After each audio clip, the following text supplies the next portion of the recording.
Okay, let's do some exercises to really build in detail those desires and those knowledge and skills and abilities that you can really, list them out and really understand them deeply, because these are the things you want to be able to communicate. So it's important that you understand real crystal clear, those parts of the kind of the job diagram here. First off, of course, we're going to start with talking about desires.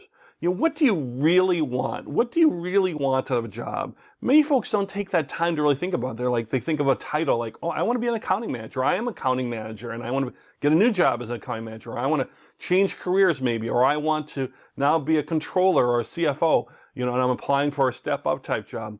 But they maybe haven't thought it out, fully thoroughly, and that's what would be a good thing for you to do, because if you know what you want, you're able to communicate that better. And think about your goals too. I mean, there's a framework like SMART goals, as a goal that's specific, measurable, action-oriented, realistic, and time-bound. Those are a good framework for doing a goal. So don't just say, I want to be an accounting manager. You would say, I want to be an accounting manager in the technology industry for these types of companies, Fortune 500 companies, and I want to achieve that within the next 3 to 6 months, or 3 months, or whatever the time thing you put on there. So that's a little bit more specific, and you can hold yourself accountable, but also helps define what you really want to do. And to help you do that, you can do things like researching job descriptions.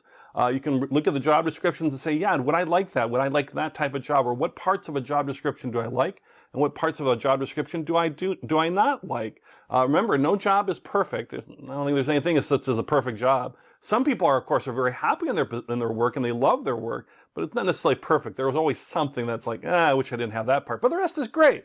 That's what we're hoping to get for you. But review job descriptions can help you, do that thoughtful research around what do you desire in a job, using those online resources, looking at, again, job descriptions, or looking at what other people are writing or blogging about different types of jobs.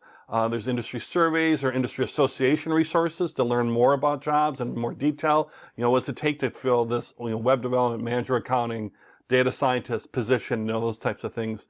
And another thing that, it's a little bit more time consuming, but can be helpful, is information interviews, where you're really interviewing somebody else in that job, or maybe it's the manager of that type of position, and learning more about that position, particularly if you're talking to the manager, like what are you looking for when you hire somebody for this position that, I'm interested in getting into someday, and I'm not interviewing you like you're going to make me an offer. I just want to learn more. I want some information. And then they could say, well, I'm really looking for somebody who could be, really take a leadership role, and they need to have these, particular skills, with coding or whatever it might be, or technical skills or whatever it might be. And that'll give you a feel for what they're looking at and what they're emphasizing. It's not necessarily universal, but it could be pretty close. I mean, accounting managers, as an example, are pretty universal as far as some of the things they do. I haven't found a good accounting manager yet who isn't, very detail-oriented or analytical.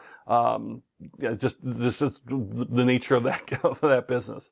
So understanding what you want will help you to apply to the right places that will fit, what you want, and that you're not spinning your wheels. Because when you see a job and you're able to communicate, some of the knowledge, skills, and abilities that you bring and how it fits you, and you'll just be more excited. You'll be more positive. You'll be better in interviews, for example, as you link those together. So take a little moment, pause the video if you like, and really write out a lot of those desires. Start brainstorming those and doing a little research on that. It will really pay off for you in the end, if you have not done it already.